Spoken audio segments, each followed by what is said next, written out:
The Minnesota Wild have announced that they're not renewing the contract for general manager Chuck Fletcher. So in this video, we're going to take a look at his history as general manager of the Wild and how they might make things better going forward. And that's coming up next.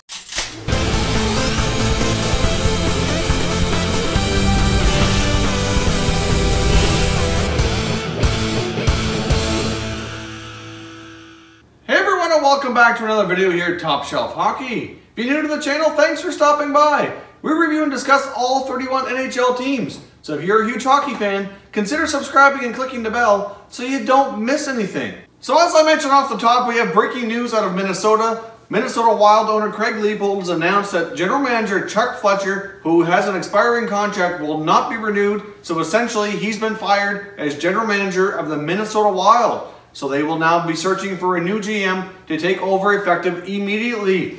So obviously the Minnesota Wild had another playoff blunder here with a first round exit. Fletcher has been with the Wild as GM since 2009. He's only the second general manager in the organization's history. Prior to him, there was Doug Risebrough, who was at the helm for a 10-year span as well. So both GMs that they've had in their history have been there for a long time, but it's time for a fresh start and a new direction, according to Leipold. So I thought we should take a quick look here at the history of Fletcher and the moves that he's made over the years, and then we can take a look at maybe what the Wild need to do moving forward to get themselves to be a stronger contender. Just the other day when we completed our recap video for the Jets and Wild series, which if you missed, you can watch at the end of this video. There will be a link on the end screen. I did suggest and speculate in that video that I would not be surprised to see a move like this happen.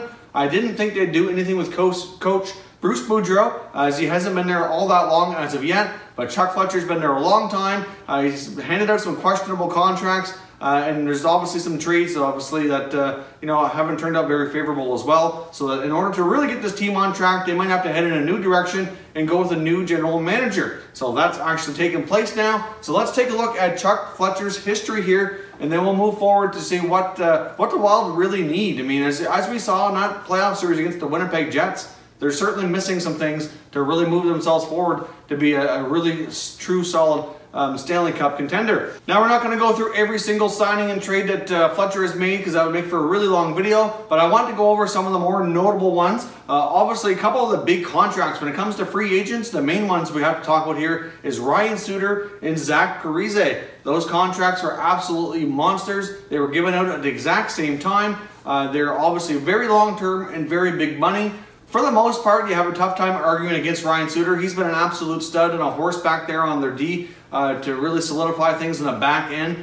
With him, I have absolutely no issue with what they're paying him, although you could probably question the term just because they're both done over such a long period of time in order to make the numbers fly for the salary cap. But Zach Parise, on the other hand, has never really truly delivered. He's had a lot of issues staying healthy, and that contract is not looking good at all. It's an absolute albatross, in my opinion, for the Wild. I'm not sure if they can really do much of anything to move away from it. Obviously, they want to bring home the hometown kid in Parise. He's having a tremendous career with the Devils before he came over to the Wild, but things just haven't worked out. Obviously, that happens a lot of times. You see teams overpaying in free agency. Sometimes it works out, sometimes it doesn't. And this is an unfortunate case where he handed out two monster contracts.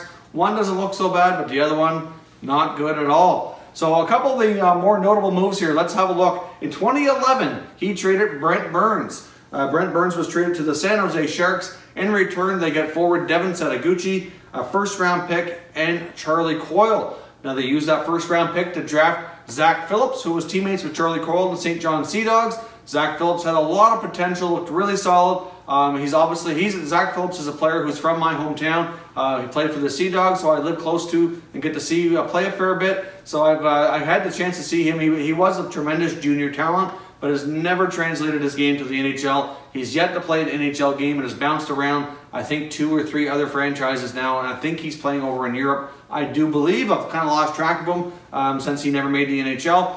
So that trade, really, would they not love to have Brent Burns back on that blue line right now? When he was playing in Minnesota, he certainly played a little bit of forward and D. But Brent Burns is a tremendous hockey player. Can you imagine the Sharks without him, for example? Obviously Setaguchi was showing a lot of potential in San Jose. Had some couple of good years, but you know, things never really worked out for him in Minnesota. Charlie Coyle's been okay, but as I mentioned in one of our recent videos talking about trade rumors, I wouldn't be shocked to see him get moved either. He's been underperforming the last few years. His performance has dipped gradually here the last 2 to 3 seasons. So overall, I don't think that was a great trade. If the whole theory that the best player in the trade going to whatever team that they won the trade, then obviously Minnesota did not win this trade because they traded away the best player in this deal. So Brent Burns off to San Jose thanks to Chuck Fletcher. And a lot of other of these deals came in 2013 and beyond here. In 2013, he made a deal with Buffalo, picking up Jason Pominville and a 4th-round pick for Matt Hackett, Johan Larsson, a 1st-round pick, and a 2nd-round pick. Now that deal I don't think worked out all that great either. I mean, Pominville did okay in Minnesota, but he was, you know, the contract's not fabulous. The players they gave up weren't too bad, but they also gave up 2 draft picks. They got 1 in return, but it was a later pick. So really, not really a fan of that trade either. If you take a look at 2013 as well, they traded Cal Clutterbuck to the New York Islanders for Nino Niederreiter. Both players get a change of scenery, 1-for-1 straight up deal. That deal's not too bad. I mean, Clutterbuck's been pretty good. Like, he scores a lot of shorthanded goals, decent penalty killer, so a decent role player. Niederreiter's a little bit more offensive. Obviously, didn't really get things done in the playoffs this year. You know, Niederreiter's a kind of a player they probably would like to get more out of, but overall, I don't think you can say that that trade was all too bad. I think that worked out pretty well. In 2013, they then later traded Devin Setaguchi, who they picked up in 2011, as I mentioned. So after a short experiment, they shipped him off to Winnipeg for a 2nd-round pick, so at least they were able to get something back. But if you take a look at that original deal with Burns, I'm sure they'd rather retract the whole thing and not have to make that deal.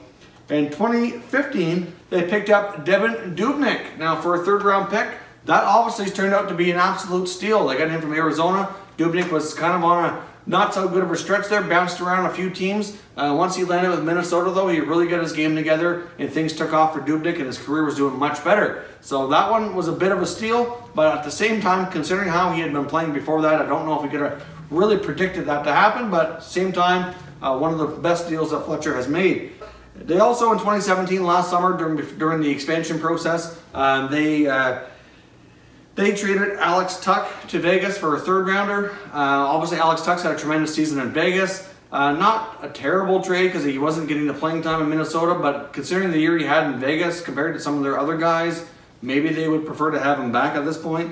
In 2017 as well, they had another deal with the Buffalo Sabres where they picked up Tyler Ennis, Marcus Foligno, and a 3rd-round pick, in exchange sending back Jason Pominville back to Buffalo, along with Martin Scandella and a 4th-round pick. Now, obviously, it was probably good of them to get Pominville off the books based on what he was making and how he was performing at the time. That part of the deal made sense.